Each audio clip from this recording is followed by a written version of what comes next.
Dear students, आज हमारी science series की सेकेंड वीडियो है। हम लोगों ने कल साइंस का पार्ट 1 पढ़ा था। आज हम उसी टॉपिक को आगे कंटिन्यू करेंगे और आप लोगों ने कल जिस तरह से ऑनेस्टी के साथ पढ़ा था आज भी उसी तरह से पढ़ेंगे। आपके सिलेबस के अकॉर्डिंग साइंस की 3 ब्रांचेज आपके सिलेबस में है। पहली भौतिक विज्ञान फिजिक्स, दूसरी रसायन विज्ञान केमिस्ट्री, तीसरी जीव विज्ञान बायोलॉजी। तो आज हम लोग साइंस की पहली ब्रांच भौतिक विज्ञान के बारे में स्टडी करेंगे। जिस तरह से हम लोगों ने कल पढ़ा था कि साइंस वर्ड कहाँ से लिया गया है, उसका मीन्स क्या होता है, तो इसी तरह से आज हम फिजिक्स को भी देखेंगे।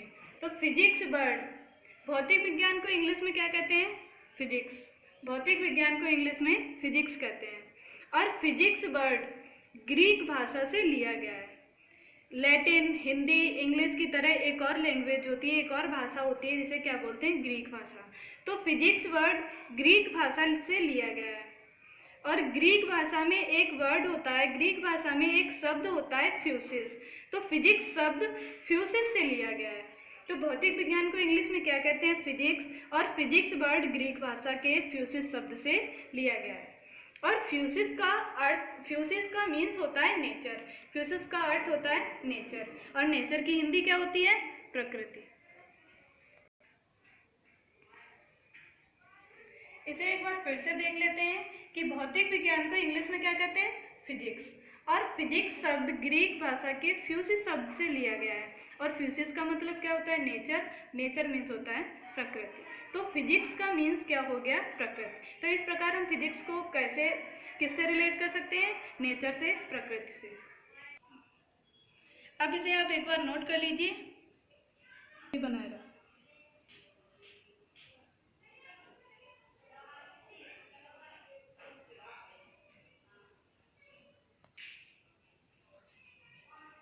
अब देखिए, हमने ये तो जान लिया कि भौतिक विज्ञान का मतलब क्या होता है? प्रकृति या नेचर।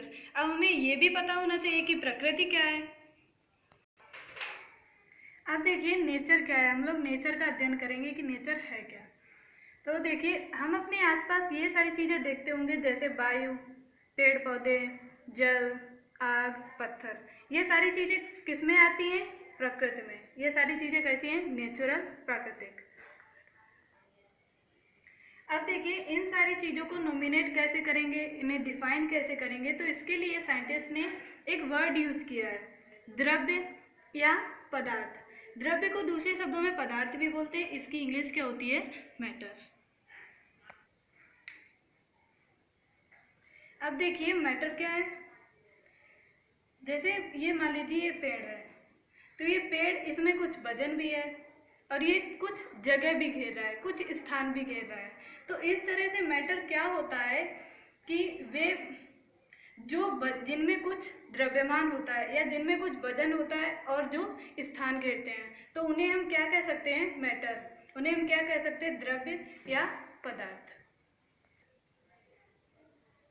इन्हीं मैटर्स के बीच में रिलेशन जानने के लिए, इन्हीं का अध्ययन करने के लिए साइंस की एक ब्रांच बनाई गई है, फिजिक्स। अब हम पहले फिजिक्स की डेफिनेशन देख लेते हैं, उसके बाद इसे कंटिन्यू करेंगे। अब फिजिक्स को कैसे डिफाइन करेंगे, फिजिक्स की डेफिनेशन देख लेते हैं कि विज्ञान की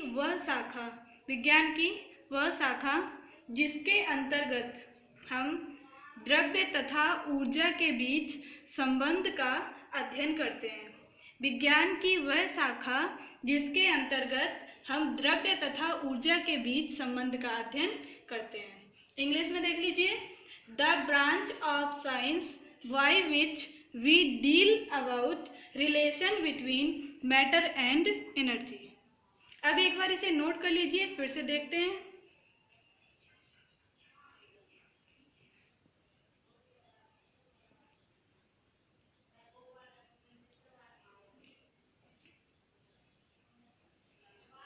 चलिए देखिए, द्रव्य क्या है इसके बारे में अभी थोड़ा सा आपको बता दिया है, और ऊर्जा क्या है उसके बारे में अभी हम पढ़ेंगे। तो देख लीजिए कि विज्ञान की वह शाखा, ये हमने आपको पहले से बताया कि साइंस की एक शाखा है, साइंस की एक ब्रांच है। तो साइंस की इस ब्रांच में हम क्या पढ़ेंगे? द्रव्य पढ़ेंगे। द्रव्य तथा ऊर्जा के बीच में क्या रिलेशन है?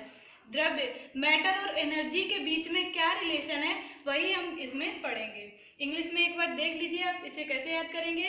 The branch of science by which we deal about relation between matter and energy. देखिए रिलेशन मीन्स क्या होता है, संबंध, बिटवीन मीन्स बीच में, मैटर एंड एनर्जी द्रव्य और ऊर्जा के। तो हम लोग द्रव्य और ऊर्जा के बीच में जो संबंध है उसे इसमें पढ़ेंगे, साइंस की इस ब्रांच में उसे पढ़ेंगे। एक बार डेफिनेशन देख लीजिए। विज्ञान की वह शाखा जिसके अंतर्गत हम द्रव्य तथा ऊर्जा के बीच संबंध का अध्ययन करते हैं भौतिक विज्ञान कहलाती है।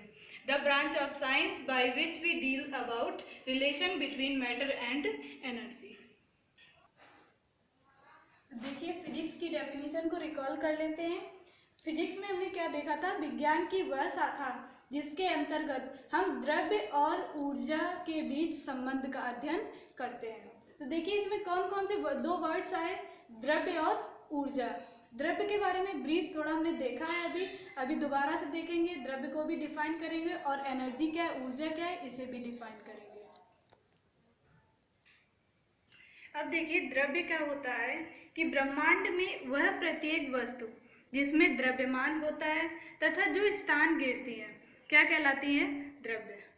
कोई भी चीज़ है जैसे जिसमें वजन है या जो जगह घेरती है वो क्या कहलाएगी, द्रव्य। जैसे पत्थर, लोहा, जल, वायु। इसके अलावा जैसे ये हमने हाथ में मार्कर पकड़ा हुआ है तो ये मार्कर भी क्या है, द्रव्य है। ये हाथ में वॉच बांधी हुई है, ये वॉच भी क्या है, द्रव्य है। आपने अपने हाथ में पेन पकड़ा हुआ, आपके पास कॉपी है, वो भी क्या है, द्रव्य है। तो ये डेफिनेशन एक बार लिख लीजिए।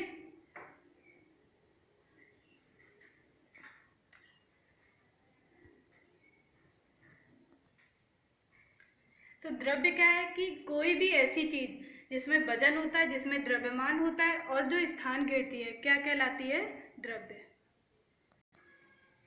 अब देखिए ऊर्जा को कैसे डिफाइन करेंगे। ऊर्जा क्या है, कार्य करने की क्षमता को ऊर्जा कहते हैं।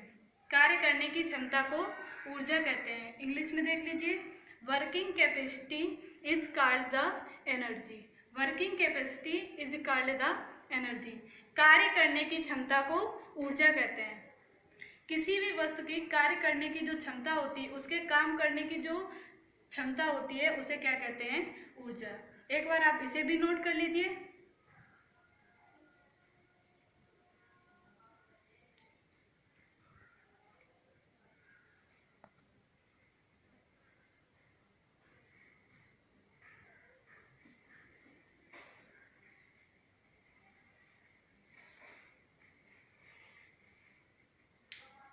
इसके एग्जाम्पल्स क्या हो सकते हैं, जैसे ऊष्मा, प्रकाश, ध्वनि। प्रकाश भी क्या है, एक प्रकार की ऊर्जा। जैसे आपने देखा होगा हमें जो सूर्य से प्रकाश मिलता है, हमें सूर्य से प्रकाश मिलता है, उससे हमें कौन सी ऊर्जा मिलती है, सौर ऊर्जा। तो प्रकाश भी क्या है, एक प्रकार की ऊर्जा। ऐसे ही ध्वनि भी क्या है, ऊर्जा। तो इसके एग्जाम्पल्स भी लिख लीजिए।